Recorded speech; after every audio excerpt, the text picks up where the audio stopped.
একটা জোকস মনে পড়ে গেল।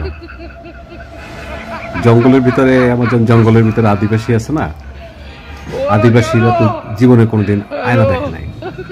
তো এক আদিবাসী হচ্ছে যে সে হঠাৎ করে একটা আয়না ঘুরে পেয়েছে, ঘুরে হচ্ছে যে নিজে নিজে মাঝে মাঝে নিজেরা দেখে, লুকা লুকাইয়ে দেখে, ঘরে বৈশাখ দেখে, লুকাইয়া মনে মনে ভাবে এইটা বোধ হয় ওর পাপ কিংবা এরকম।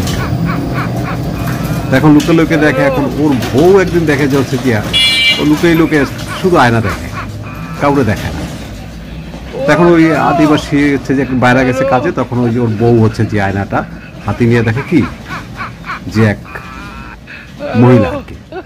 ও বউ তো খেইপা টেইপা হচ্ছে যে কি ওর সাথে ও ফষ্টি করতেছে। দাঁড়াও, এটা আর এখন রয়ে গেছে, আর বউ নিয়ে গেছে শাশুড়ির কাছে।